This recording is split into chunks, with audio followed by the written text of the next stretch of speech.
جیسے ہی انسان کے پاس موت آ جاتی ہے تو موت آنے کے فوراً بعد آخرت اور قبر کے مراحل اس کے لیے شروع ہو جاتے ہیں۔ اللہ کے نبی صلی اللہ علیہ وسلم کا فرمان ہے کہ جب آدمی کو موت آتی ہے اور جب تک اس کی لاش گھر میں رہتی ہے تو لاش کی طرف سے یہ آواز آتی ہے کہ لوگو جلدی کرو، مجھے اپنے ٹھکانے پر لے جاؤ۔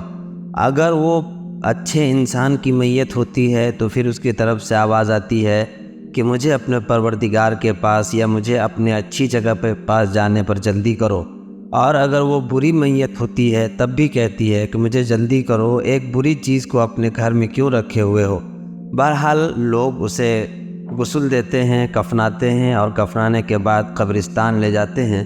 قبرستان لے جانے کے بعد اس کے جنازے کی نماز پڑھی جاتی ہے۔ جنازے کی نماز پڑھے جانے کے بعد لوگ اسے قبر کے حوالے کر جاتے ہیں۔ جب قبر میں آدمی کو لٹایا جاتا ہے تو اللہ کے نبی صلی اللہ علیہ وسلم نے فرمایا کہ فوراً 2 فرشتے سامنے آتے ہیں جو ان سے سوال کرتے ہیں کہ من ربک من دینک اور ما یقول ھذا الرجل، یعنی کہ تمہارا دین کیا ہے، تمہارا رب کون ہے، اور محمد صلی اللہ علیہ وسلم کے بارے میں تمہاری کیا رائے ہے۔ اگر وہ میت اچھے انسان کی ہوتی ہے، نیک اور صالح انسان کی ہوتی ہے، ایمان والے کی ہوتی ہے، تو پھر وہ ان تینوں سوالوں کا جواب دے دیتے ہیں۔ جب تینوں سوالوں کا جواب مکمل ہو جاتا ہے تو پھر اللہ تعالیٰ کی طرف سے انعام و اکرام کیا جاتا ہے۔ حدیثوں میں آتا ہے کہ انسان کی نگاہ حتی حد نگاہ قبر کو وسیع کر دیا جاتا ہے، جنت کی راحت کی چیزیں اس کے پاس آنے لگتی ہیں اور پھر اس کو ایک طرح کا سکون ملنے لگ جاتا ہے۔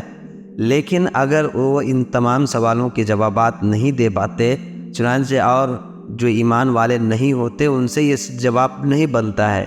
تو جو لوگ ان سوالوں کا جواب نہیں دے پاتے ہیں تو پھر قبر میں ہی اس کے عذاب شروع کر دیے جاتے ہیں۔ اللہ کے نبی صلی اللہ علیہ وسلم کا ایک فرمان یہ بھی ہے کہ قبر آخرت کی منزلوں میں سب سے پہلی منزل ہے۔ فرمایا کہ جب کوئی آدمی قبر کے حوالے ہوتا ہے اور وہ آدمی برا ہوتا ہے تو قبر اس سے کہتی ہے کہ تیرا آنا نامبارک ہو، جتنے لوگ دنیا میں چلتے تھے ان میں سب سے زیادہ برا تو تھا، اب جب تو آج میرے حوالے ہوا ہے تو آج تو میرا انجام دیکھے گا۔ چنانچہ قبر بالکل میت کو اپنے میں دبوچ لیتی ہے اور اس طرح دبوچتی ہے کہ ایک طرف کی پسلیاں دوسرے طرف میں جا کر مل جاتی ہیں۔ یہ قبر کا عذاب ہوتا ہے۔ اور ایک حدیثوں سے یہ بھی پتہ چلتا ہے کہ جو لوگ برے ہوتے ہیں ان لوگوں کو عذاب ہوتا ہے، ان پر سانپ اور اژدہے مسلط کیے جاتے ہیں۔ ایک روایت سے یہ معلوم ہوتا ہے کہ وہ لوگ جو نمازوں کو جان بوجھ کر چھوڑتے ہیں ان پر بھی عذاب ہوتا ہے، یعنی کہ ان کے درہ مارا جاتا ہے جس کی وجہ سے ان کی لاش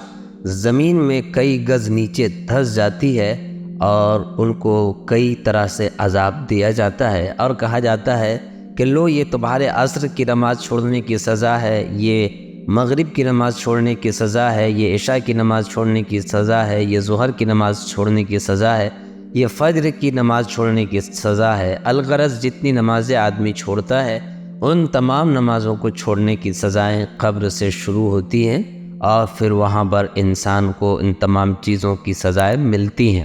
اس کے علاوہ اللہ کے نبی صلی اللہ علیہ وسلم کی ایک حدیث ہے جس سے پتہ چلتا ہے کہ دوسرے گناہوں کی وجہ سے بھی سزائیں ملتی ہیں۔ چنانچہ اللہ کے نبی صلی اللہ علیہ وسلم کا ایک واقعہ ہے کہ ایک مرتبہ اللہ کے نبی قبرستان کے پاس سے گزر رہے تھے تو ایک قبر کے پاس گئے اور جانے کے بعد دعائیں کی اور قبر میں ایک ہری ٹہنی گاڑ دی اور پھر گھر آئے۔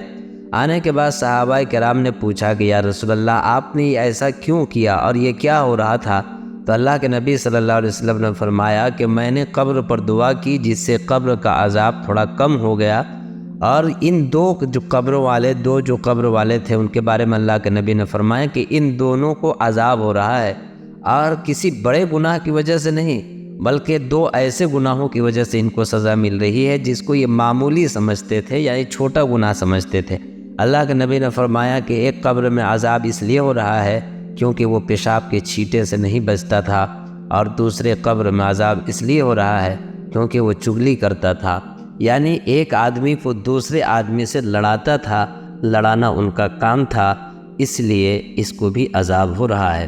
تو یہ تمام باتیں ہمیں یہ بتاتی ہیں کہ کہ عذاب قبر سے پناہ مانگنا چاہیے، آدمی کو یہ دعا کرنا چاہیے۔ چنانچہ اللہ کے نبی صلی اللہ علیہ وسلم جب بھی کسی میت کو دفنانے کے لیے جاتے تو ان کے لیے دعائیں مغفرت فرماتے تھے، کہتے تھے کہ یا اللہ اس کی قبر کے مراحل کو آسان فرما اور ان کو قبر میں راحت عطا فرما۔ اللہ تعالیٰ سے دعا ہے کہ اللہ تعالیٰ تمام اہل ایمان کو قبر کے عذاب سے محفوظ فرمائے، مغفرت فرمائے، اور اللہ تعالیٰ تمام مرحومین کو اپنے جوار رحمت میں جگہ عطا فرمائے۔ آمین۔